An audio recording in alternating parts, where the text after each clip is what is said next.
Mi hermano me envio 5 exigencia que debía obedecer de que se me permitira asistir a su boda. Completala y tal vez será digna de estar a nuestro lado. Me rui, reservé un vuelo a Bali y envié un ultimo regalo. Cuando elo abrió delante de todo los invitado, sur ostro se quedó blanco. Mi nombre es Ana Cole. Tango 32 Hanoi, 3 semanas de la boda de mi hermano, el me envió por correo electrónico un documento titulado 5 condición para tu asistencia. Asumí que era una broma hasta que abrí el archivo adjunto ici una lista numerada. En la parte inferior, el había escrito, completala y tal vez será digna de estar a nuestro lado. Nuestro padre estaban copiado en el correo. Ninguno me defendió. Mi madre respondió con un emoji de corazón y un por favor no haga esto difícil. Mi hermano exigía dinero, una disculpa, una reliquia familiar y mi firma un documento legal que yo nunca había aceptado firmar. El también esperaba que me sentara en silencio en su boda mientras se presentaba como el hijo generoso y exitoso que nuestra familia siempre había fingido que era. La lista dos veces, me rey, seré mi computadora portátil y reservé un vuelo a Bali. En de irme, envié un regalo de boda dentro de una caja de nogal pulido. Mi hermano creía que contenía la contribución que él había exigido, así que organizó abrirlo durante la recepción frente a su novia, los adinrado padre de ella, nuestro familiar y casi 200 invitado. Cuando levantó la tapa y vio la primera pagina, su rostro se quedó en blanco. Luego, su nueva esposa tomó el documento de su mano temblorosa y leyó la oración que él había pasado 6 meses tratando de ocultar. Antes de decirte lo que él dijo y lo que sucedió después de que me algé, dime, ¿qué hora y dónde está? ¿Desde dónde no está viendo? Y ¿cómo está el clima allí? ¿Coincide con tu estado de ánimo de hoy? Tengo curiosidad por ver qué tan yo viajará esta historia. El nombre de mi hermano era Daniel, y durante la mayor parte de mi vida, mi familia trató su error como desastre que nadie podía prevenir, y mi sacrificio como obligación que yo debía aceptar sin que j'arme.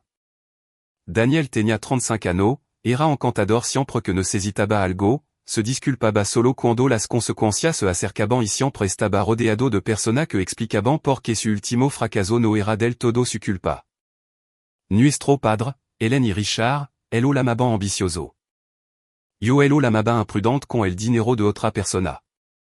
Aprendí ese patrón a los 17 años. Daniel tomó la camioneta de nuestro padre después de beber en una fiesta de graduación, la retrocedió contra el muro de piedra de un vecino, la abandonó a 3 cuadras de distancia y me llamó a las 2 de la mañana. Loro diciendo que nuestro padre lo echaría de casa y que la presión arterial de nuestra madre subiría si descubría la verdad. Lo ayudé a levar la camioneta a casa y dije que nuestro padre creerán que yo la había tomado. Perdí mi privilegio de conducir durante 6 meses y trabajé los fines de semana para pagar las reparaciones. Daniel prometió pagarme. Nunca lo hizo. Ano después, abandonó la universidad comunitaria y decidió abrir un restaurante en Sacramento. Nuestro padre dijeron que negarse a ayudarlo destruiría su confianza. Yo había construido una carrera estable como gerente de cumplimiento para una firma de inversión en San Francisco, por ello que todos asumirán que podía permitirme salvarlo. Le presté $84,000 bajo un acuerdo de pago por escrito. El pagó durante 4 meses, omisió los siguientes pagos y, finalmente, ignoró todo mi mensaje sobre la deuda. El restaurante cerró después de 14 meses.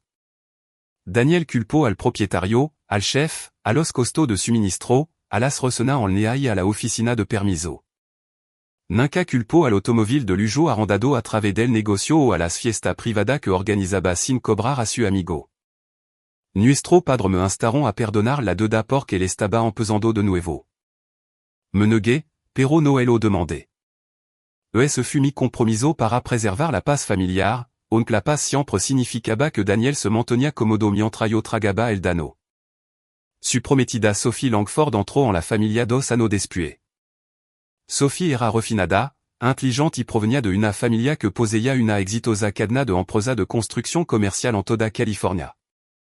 Ella trabajaba en estrategia de marca y parecía genuinamente amable. Pero Daniel controló cuidadosamente lo que ella sabía sobre su finanza. Según él, el restaurante fallido había sido un contratiempo menor. Nuestro padreran adinrado io había financiado voluntariamente su proyecto porque ramo socio-comercial. Nada de eso era cierto. Cuando Daniel y Sophie anunciaron su compromiso, la boda pasó de ser una pequeña ceremonia en un vinedo a un fin de semana de lujo en el Val de Napa. Hubo invitación personalizada, flores importada, un cuarteto de cuerda, transport privado y una recepción en una finca restaurada. Cada vez que nuestra madre describía los preparativos, hablaba como si Daniel los hubiera financiado personalmente. Yo sabía que los padres de Sophie estaban pagando la mayor parte de la boda, pero Daniel afirmaba repetidamente que él estaba cubriendo su parte. 2 meses antes de la ceremonia, me pidió casualmente $20,000. Me negué. El sonrió y dijo que él lo entendía.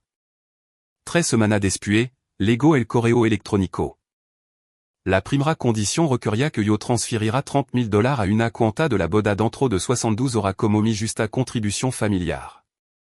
La segunda requería que yo firmara un documento perdonando permanentemente el préstamo del restaurant de $84,000. La tercera me ordenaba dar la pulsera de zafiro de nuestra difunta abuela a Sophie en la cena de Ansello, porque Daniel ya se la había prometido como una reliquia de boda. La pulsera me había sido dejada específicamente a mí. La cuarta condición establecía que yo debía usar un vestido color topo elegido por el estilista de la boda, asistir sin acompañante. Entregar mi teléfono durante la ceremonia y sentarme cerca de la entrada de servicio porque Daniel temía que yo pudiera generar conversación incómoda con los familiares de Sophie. La quinta requería que yo lera una disculpa preparada, admitiendo que mis celos habían ganado la confianza de Daniel, declarando la deuda del restaurante como un malentendido y elogiándolo por convertir sans el hombre que nuestra familia siempre creyó que podría ser. Debajo de la lista, Daniel escribió, no habrá negociación. Este es el fin de semana más importante de mi vida y no permitiré que tu amargura lo contamine. Papa respondió 11 minutos después, tu hermano merece un fin de semana sin conflicto. Mama agregó, haz esta 5 cosas y finalmente podremos avanzar como familia. Me quedé mirando los mensajes hasta que mi mano dejaron de temblar. Luego abrí el documento de liberación adjunto. Hacía más que borrar la deuda de Daniel. Enterrada en la página 4, había una cláusula que indicaba que yo reconocía y aprobaba todos los compromisos financieros previos realizados en nombre del proyecto de la boda de la familia Cole. El langage era deliberadamente amplio. Daniel no me estaba pidiendo simplemente que perdonara el pasado. Estaba tratando de hacerme legalmente responsable de algo que yo no había descubierto. Le reenvié todo a mi mejor amiga Mia Torres con una sola oración, dime que no estoy imaginando el mal que se siente esto. El la de inmediato. Mia me conocía desde la universidad y nunca confundía el silencio con la amabilidad. Cuando llegó a la cláusula sobre los compromisos financieros anteriores, su tono cambió. Ella trabajaba en contabilidad corporativa y entendía lo peligroso que podía ser el langage vago dentro de un documento legal. Me dijo que no firmara, ni respondirá, ni le advertirá a Daniel que yo sospechaba algo. Luego me preguntó si había revisado mi informe de crédito recientemente. Noelo había hecho. Inicié sesión en las 3 agencias de crédito mientras ella se mantenía al teléfono. Mi hipoteca y mi tarjeta de crédito parecían normal. Luego noté una consulta comercial de un prestamista con el que yo nunca me había comunicado. Se había hecho 6 meses en bajo una sociedad de responsabilidad limitada llamada Evento Cedar and Stone. Busqué en el registro de empresa de California. Daniel figuraba como miembro administrador. Mi nombre no aparecía públicamente, pero la dirección conectada a la consulta era mi antiguo apartamento, un lugar que Daniel había visitado muchas veces. Mia me dijo que llamará a un abogado. Me comuniqué con Priasha, la abogada que había preparado el acuerdo del préstamo del restaurante. Priya me instruyó enviar cada documento y evitar hablar con mi familia. Con mi autorización, ella se comunicó con el departamento de fraude del prestamista. Ellos confirmaron que se había emitido una alinea de crédito comercial con mi nombre como garante personal. El límite original era de $100,000. Posteriormente había aumentado a $117,600. Casi todo el dinero había desaparecido. Priya organizó una reunión por video de emergencia. la solicitud parecia contenait una copia escaneada de mi firma, documento de impuesto que alguna vez le había dado a Daniel para el préstamo del restaurant y una declaración que afirmaba que yo poseía el 30% de evento Cedar and Stone. Yo nunca había oído hablar de la empresa hasta ese día. El historial de transacción mostraba pago a la finca de Napa, a un diseñador floral, a una empresa de transport, a una joyería y a la agencia que organizó la boda de Daniel y Sophie. También había pago a la tarjeta de crédito personal de Daniel y al arrendamiento de su Porsche. El documento que él exigía podría haber permitido argumentar que yo había aprobado eso gasto. Mi firma no borraría el fraude, pero podría complicar la investigación y dar tiempo. De repente, las 5 condiciones cobraban sentido. Los $30,000 cubririan la cuenta sobregirada de la boda. Perdonar la antiga deuda eliminaría mi reclamo más fuerte contra él. La pulsera respaldaba la imagen de familia adinrada que le había vendido a Sophie. El asiento humillante y mi apariencia controlada me mantendrían visible pero en silencio. La disculpa crearía testigo que me escucharían la mar malentendido a nuestro conflicto financiero. Daniel había diseñado un fin de semana en el que yo ayudaría a validar su mentira. Mientras Priya hablaba, apareció otro mensaje, sé que abriste el correo electrónico. Mamá ya está estresada, así que no la castigue con uno de tu silencio dramático. Firma todo esta noche y transfiere el dinero manana. Si te niega, me aseguraré de que todo sepan que intentaste sabotear mi matrimonio porque nadie te ha elegido nunca. Esa oración debería haber dolido. En cambio, aclaró todo. Daniel dependía de la vergüenza. Él sabía que yo odiaba el conflicto público y que nuestro padre podía controlar la mando egoísta a mi limite. Él esperaba que yo protestara en privado y finalmente me rendira. Tomé una captura de pantalla y se la envié a Priya. A la manana siguiente, congelé mi crédito, cambié toda mi contraseña financiera, notifiqué al departamento legal de mi empleador y presenté una denuncia por robo de identidad. Priya ayudó a preparar una disputa para el prestamista y un informe policial por sospecha de falsificación. Daniel esperaba una discusión emocional. Yo estaba reuniendo prueba. Mamá llamó CVC. Su mensaje pasaron de la dulzura a la ira. Primero, afirmó que las condiciones de Daniel eran necesarias porque yo había sido fría con él. Luego, dijo que las familias no deberían levar la cuenta financiera. Más tarde, advirtió que mi ausencia humillaría a nuestro padre frente a los Langford. Su mensaje de voz final me preguntó cómo ella había podido criar a una hija capaz de destruir la felicidad de su hermano. Casi le devuelvo la llamada. Mi viejo instinto era explicar, calmarla y aceptar suficiente culpa para restaurar la paz. En cambio, volví a escuchar el mensaje de Daniel. Nuestro padre había afilado esa arma cada vez que me pedían que sacrificara algo para que él no enfrentara las consecuencias. Esa noche, mi avino con comida y me encontró sentada junto a una malta abierta. Anoante, yo había planeado un viaje a Bali después de un ascenso, pero el restaurant de Daniel no había podido pagar la nómina. Usé mi ahorro de vacación para cubrir los últimos cheques de su empleado y me dije que viajaría más tarde. Nunca Eloís. Mi amiro la Malta. De verdad te va? Abrí mi computadora portátil, sélectionné un vuelo que salía de día de la cena de ensayo y presioné comprar. Si, dis-je, pero primero le voy a enviar exactamente lo que pidió. No me refería a que enviaría el dinero, perdonaría el préstamo o entregaría la pulsera. Daniel había exigido un regalo de boda lo suficientemente grande como para demostrar mi lealtad, y yo había encontrado algo más valioso que el efectivo. La verdad sobre lo que él había hecho. Priya me advirtió que no convertirá un caso de fraude activo en un acto imprudente de venganza pública. Estuve de acuerdo. Yo no contactaría a la prensa, ni publicaría acusación, ni distribuiría registro privado. Todo lo que estuviera dentro del regalo sería un documento que Daniel había firmado, un mensaje que había enviado o una notificación legal relevante para las personas a las que había enganado. Daniel ya había anunciado en el chat de grupo de la boda que su exitosa hermana financiera le entregaría a la pareja una importante contribución familiar. Lo describió como la inversión de la familia con su futuro y programó una presentación del regalo entre la cena y el corte del pastel. Et l'esperaba applauso. Ordonner una caja de documento de nogal con una plaza de la grabada, para el futuro que construiste. Adentro, coloquer una carpeta negra. La primera pagina era una carta dirigida a Daniel. La segunda era mi declaración jurada por robo de identidad negando la autorización de la NEA de crédito de evento Cedar and Stone. La tercera era el documento de garante que mostraba la firma falsificada y la falsa declaración de propiedad. La cuarta era el aviso de que su préstamo de restaurant impago había sido remitido a cobranza. La quinta le ordenaba no eliminar registro financiero, mensage de texto, correo electrónico ni archivo comercial vinculado a evento Cedar and Stone. Debajo de eso papel, había un sobre celado dirigido a Sophie.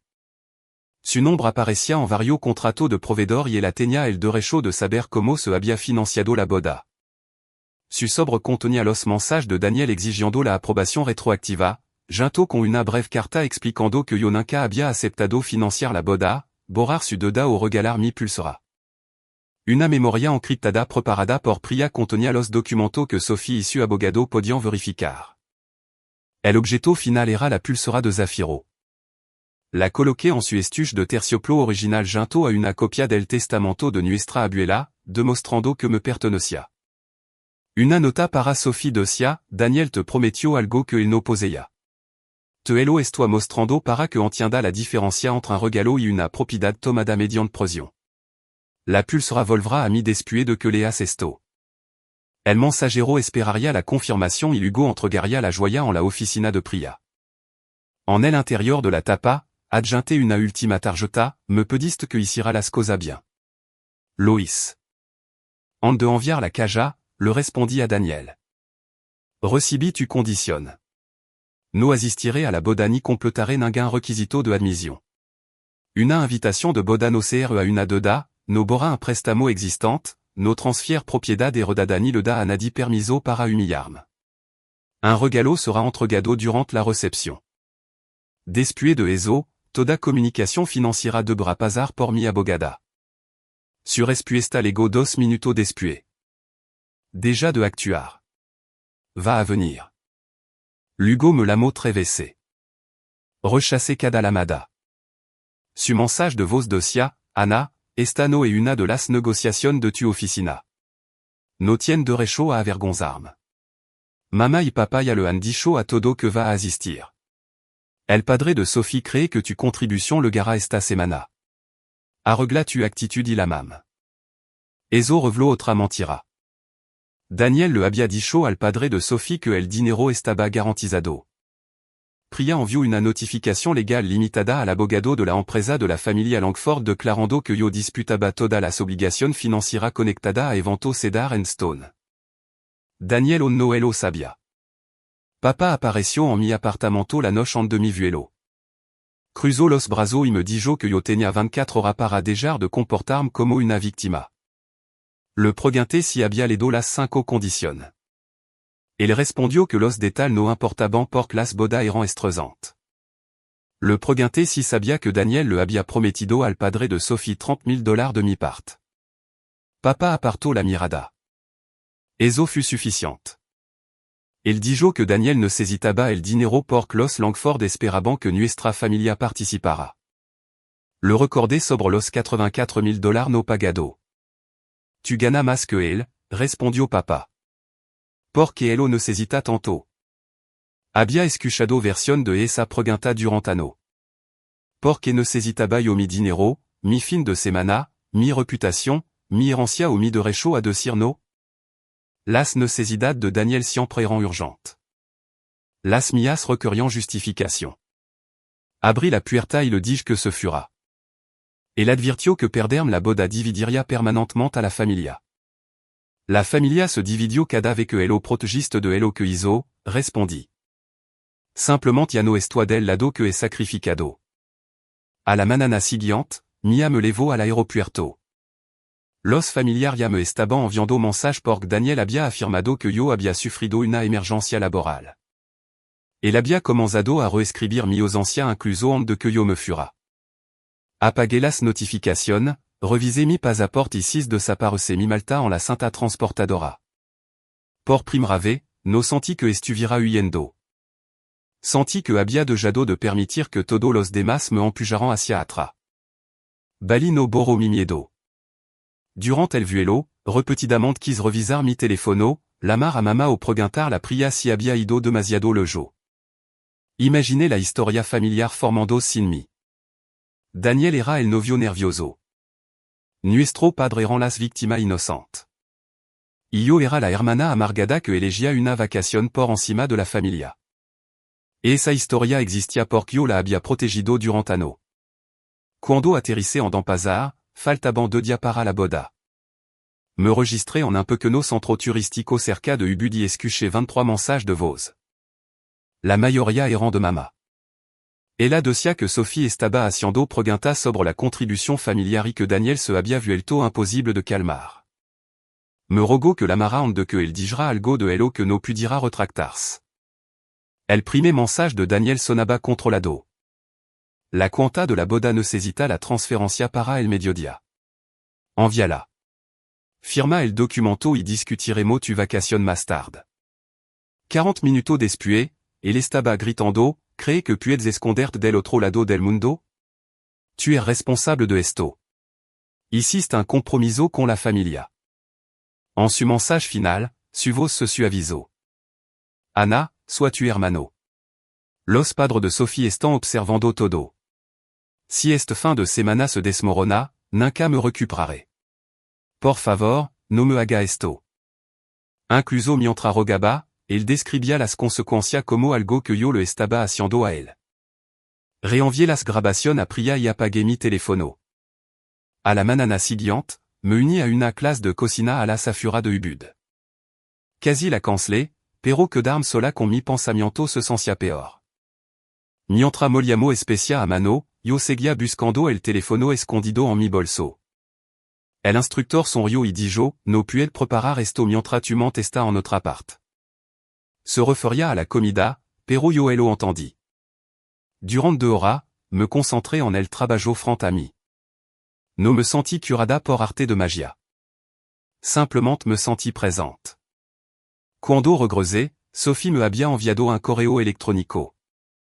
Daniel dice que acordaste proporcionar $30,000 y que la transferencia está retrasada porque está molesta por la asignación de tu asiento. ¿Es eso cierto? El equipo de contabilidad de mi padre necesita confirmación. Priya me había instruido no hacer acusación innecesaria. Así que respondí con cuidado. No acordé proporcionar fondo para la boda. No autoricé ningún préstamo ni garantía para evento cedar en stone. Mi abogada ha disputado los documentos que le vent mi nombre. Pidel a Daniel que te mustre la autorización original que él afirma que yo firmé. Sophie no respondió. Una hora después, Daniel llamó 12 veces.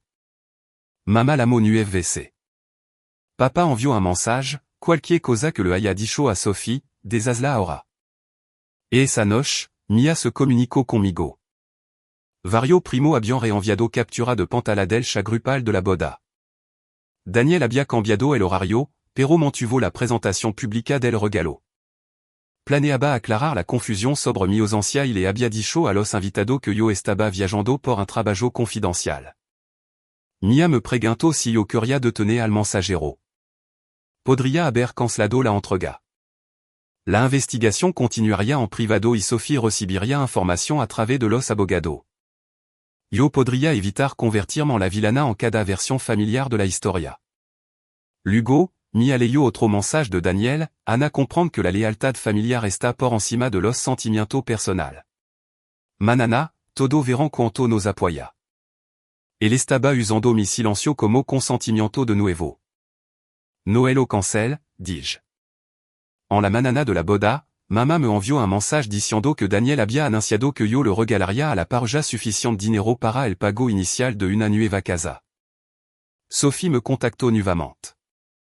Elle me mostró un formulario de garante con tu firma.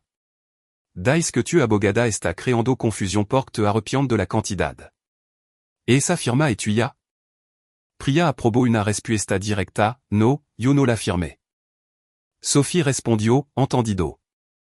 Pasé el día alejada de mi teléfono. Mientras caminaba por una terraza de arroz, me di quanta de concuanta frecuencia había tratado la ansiedad como una evidencia de responsabilidad. Cada vez que Daniel causaba una crisis, la persona que más se preocupaba se volvía responsable de resolverla. Al final de la tarde, comprendí que la culpa no siempre era una advertencia moral. A veces era un hábito ensenado por persona que se beneficiaban de la obediencia. La ceremonia se levó a cabo mientras yo cenaba en ubud. Nocis la transmission en vivo. Según Mia, Daniel y Sophie intercambiaron voto, pero Sophie parecía tensa y se fut temprano de la sesión de fotografía. Su padre se mantuvo al teléfono durante toda la hora del cóctel. El departamento de fraude del prestamista se había comunicado con su abogado y esa manana. Daniel on creía que mi regalo lo rescataría. A las 8h14 de la noche, hora de California, la caja de Nogal entró en el salón de réception. La confirmación digital del mensajero le legó a Priya. Daniel había colocado un micrófono junto a la mesa de regalo. Dio un discurso sobre los hermanos, el perdón y el apoyo a los sueños familiar. Le dijo a los invitados que, aunque no pudo asistir, mi sorpresa demostraba que finalmente estaba lista para seguir adelante. Luego invitó a Sophie y a su padre a pararse a su lado. Yo estaba dormida cuando ocurrió. Más tarde, me entré de los detalles por testigo, una grabación parcial y los mensajes de voz de Daniel. El levantó la tapa, vio el grabado y sonrió. La sala aplaudió. Abrió la carpeta negra esperando un chèque. La primera pagina comenzaba así: Daniel, me diste 5 condiciones para asistir a tu boda. Aquí está la única condición bajo la cual seguiré siendo parte de tu vida. Nunca volverá a usar mi nombre, mi dinero, mi firma, mi propiedad ni mi silencio. Debajo estaba la declaración jurada por robo de identidad. La sonrisa de Daniel se desvaneció. Intentó cerrar la carpeta, pero Sophie vio evento sedar en stone impreso en la siguiente pagina. Ella intentó tomarlo. Daniel lo apartó. El padre de Sophie le preguntó que era lo que sostenía. Daniel se rió nerviosamente y lo llamó una disputa familiar privada. Luego, el sobrecelado de Sophie se deslizó sobre la mesa. Ella lo recogió antes de que él pudiera detenerla. Para cuando terminó de leer el primer documento, el rostro de Daniel se había quedado en blanco.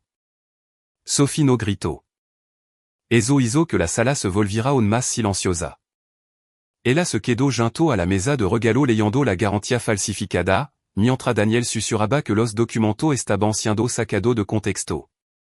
Su padre hizo una sola pregunta: ¿Ana afirmó esto? Daniel afirmó que yo había aprobado todo verbalmente y que ahora estaba usando un tecnicismo para castigarlo. Sophie señaló mi negación por escrito y le preguntó por qué él había exigido una aprobación retroactiva solo un día antes. Daniel dijo que yo era inestable con el dinero. Esa explicación fracasó porque él había pasado meses presentándome como una respetada profesional financiera cuyo apoyo demostraba su credibilidad. El padre de Sophie llamó al abogado que ya se había comunicado con su empresa. Daniel intentó tomar el teléfono de Sophie. Ella se alejó y le dijo que no la tocara. Nuestra madre se acercó a la mesa y dijo que los hermanos a menudo firmaban cosas el uno para el otro. Me acusó de ser vengativa porque no me gustaba perder el control. Luego Sophie leyó el mensaje de Daniel en voz alta. El mensaje que me ordenaba firmar el documento de liberación y transferir $30,000 antes de la boda. Daniel insistió en que el mensaje había sido editado.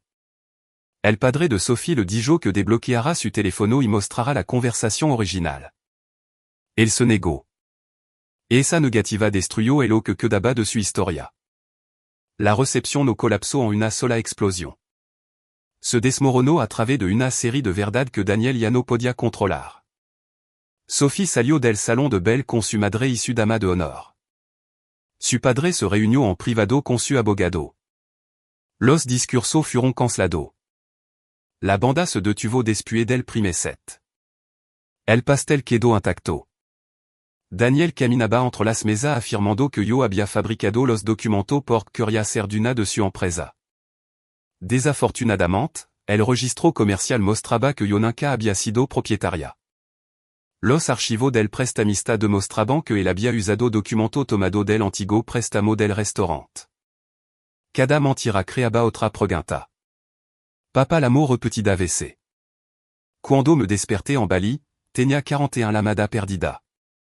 Supprimer mensage de vos me ordonnaba de decir la Sophie que la caja era una broma cruel. El segundo me accusaba de destruire la réputation de la familia. Más tarde, su ira se convirtió en miedo. El banco también se había comunicado con él. Daniel había enumerado a nuestro padre como inversor secundario y afirmado que habían comprometido parte del valor de su casa como garantía de respaldo. Papa recordaba haber firmado un documento preliminar porque Daniel le dijo que era necesario para reservar el lugar. Daniel había adjuntado página adicional después. Envié un solo mensage, hablen con un abogado. No destruyant nada. Toda comunicación conmigo debe pasar por Priya.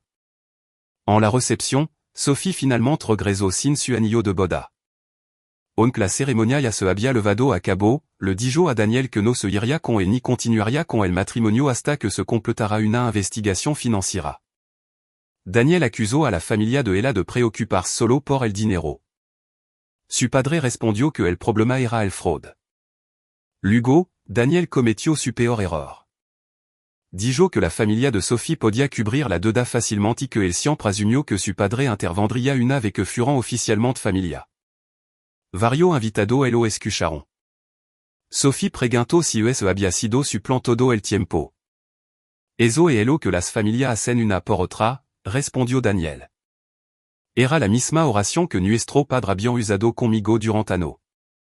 Dijo frente a persona que él no podía controlar, sonó exactamente tan egoísta como era. Sophie se fut con su padrón de la medianoche. Daniel permaneció con nuestro padre un círculo de parientes cada vez más reducido. El coordinador de boda finalmente le pidió que se retiraran después de que él discutira con el personal y exigirá acceso a los regalos sin abrir. También buscó la pulsera de Zafiro, pero el mensajero ya la había entregado en la oficina de Priya. Para cuando regresé de Bali 12 días después, las consecuencias se habían extendido mucho más allá de la recepción. Sophie solicitó la anulación basándose en fraude y tergiversación. La compañía de su padre despidió a Daniel del puesto de desarrollo comercial que había obtenido a través del compromiso. Una revisión interna descubrió que había exagerado contrato, tergiversado activo e intentado usar una futura inversión familiar como garantía. El prestamista congeló la cuenta de evento Cedar & Stone, me eliminó como garante y remissió la sospecha de falsificación a los investigadores. Priya presentó una demanda civil para recuperar el préstamo del restaurant, los honorarios legal y los danos relacionados con el robo de identidad. Daniel intentó transferir el contrato de arrendamiento de su Porsche y vario activo comercial a un amigo, pero las transacciones fueron rastridas fácilmente. Nuestro padre inicialmente consideraron hipotecar su casa para rescatarlo. Luego, su abogado descubrió un correo electrónico que Daniel había enviado al prestamista, mi padre firmant cualquier cosa que le ponga en frente. Et esa oración finalmente le hizo comprender que su sensación de tener derecho a todo no se limitaba a mí. Daniel no veía a la familia como persona. No veía como recurso. Supprimer mensage directo después de la boda de Sia, planeaste esto por quería que Sophie me dejara. Espero que Bali haya valido la pena para destruir a tu único hermano. Ce hello reenvié a Priya. Su siguiente mensage me advertía que me arrepentiría de humillarlo. Eso también entró en el expediente legal. 4 días después, su tono cambió. Ofreció perdonarme si yo retiraba la demanda por fraude, cancelaba el cobro de la deuda del restaurant y le decía a Sophie que yo había aprobado la garantía verbalmente. No ofreció ninguna disculpa ni pago. Una semana después, envió un mensage de voz Lorando. Dijo que podría perder su condominio, su cara y su matrimonio. Me preguntó cómo podía vivir conmigo misma. Lo escuché una vez porque necesitaba escuchar la prueba final de que él seguía creyendo que las consecuencias le pertenecían a la persona que él lo expuso. Luego él lo bloqué. El proceso legal duró casi un ano. Daniel finalmente aceptó un acuerdo de culpabilidad que involucraba falsificación, uso fraudulento de información de identificación y declaración falsa en una solicitud de préstamo. Evito la prison porc no tenia condena previa y accordo pagar restitution. Pero la sentencia fu grave. Recibio libertad condicional supervisada, servicio comunitario, asesoria en ética financiera y restricción que le impedian administrar cierto fondo comercial o de cliente. Su condominio fu vendido. El Porsche desapareció. Las ganancias de la venta pagaron parte de la NEA de crédito y parte de mi préstamo original. La annulation de Sophie fut concedida. Daniel también perdió el círculo social que había admirado la imagen de éxito que él construyó con dinero prestado. Su queda no provino de un papel mágico escondido dentro de un regalo de boda. Provino de firma, estados de cuenta, mensage y decisión que él había tomado por creia que yo permanecería en silencio para siempre.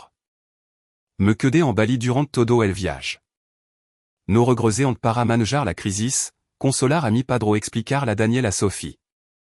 Al principio, no hace nada se sentia cruel porque yo había pasado a no sirviendo como el contacto de emergencia de la familia.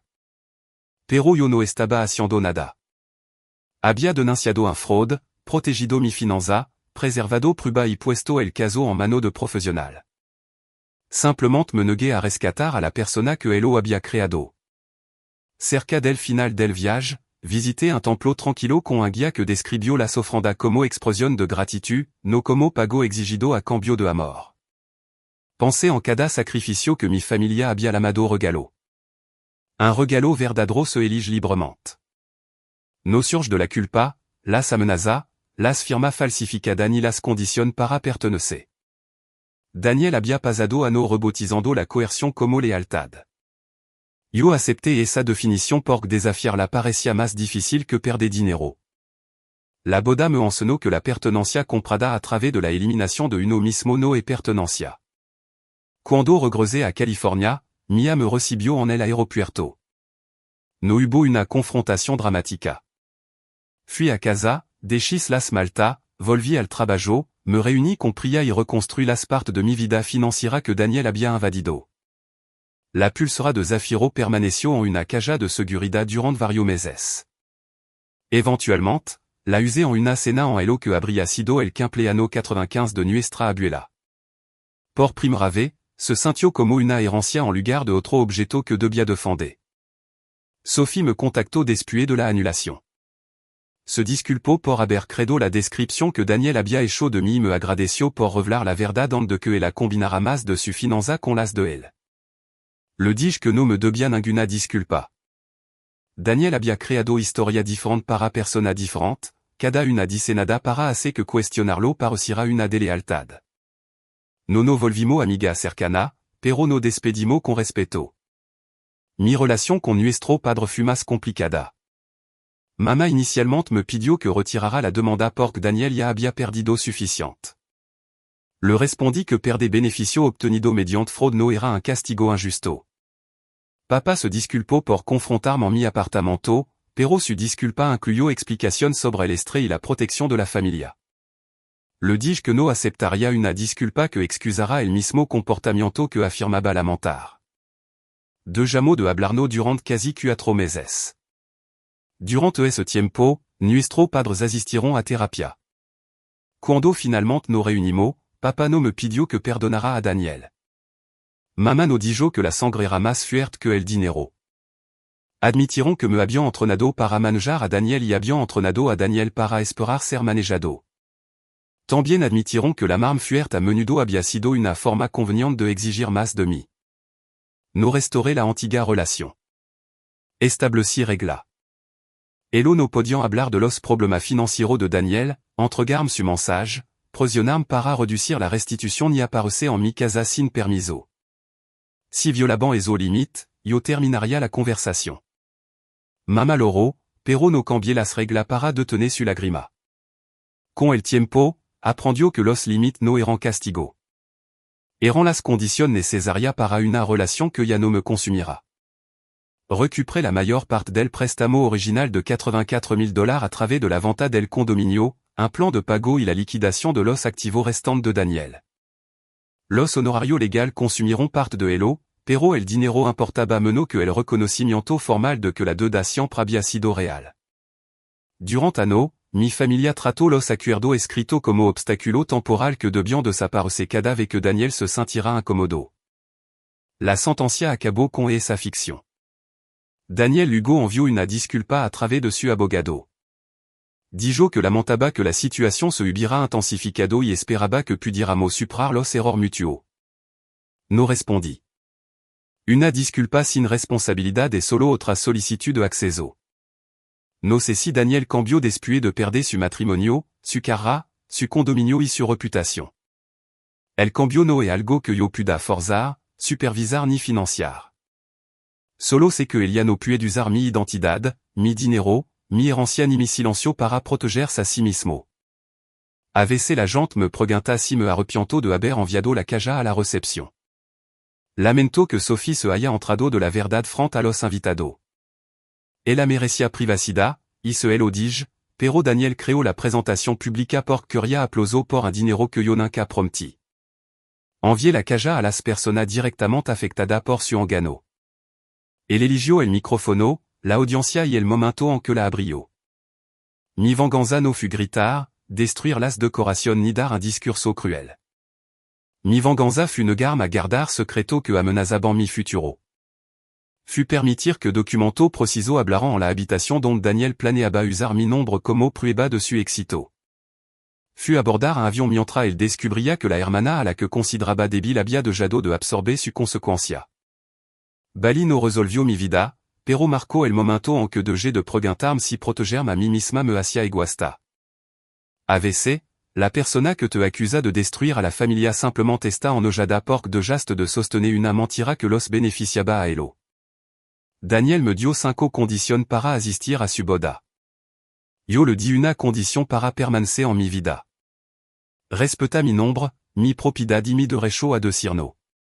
El fracaso antes de que comenzara la boda. Así que le envié la verdad, me fui a Bali y le permití abrir el futuro que él se había construido para sí mismo. Ahora quiero preguntarte algo. Si tu propia familia exigirá dinero, silencio y humillación como el precio de pertenecer, ¿cuánta condición cumpliría en de aljart? ¿Asistiría a la boda, confrontaría a Daniel en privado o enviaría el mismo regalo que yo? Comparte tu respuesta honesta porque alguien que la lea podría necesitar permiso para comprender que decir no es una traición y que protegerse a uno mismo no es venganza. A veces, es simplement el primer acto de libertad. Esta historia es completamente ficticia y tiene fin única y exclusivamente educativo y de entretenimiento.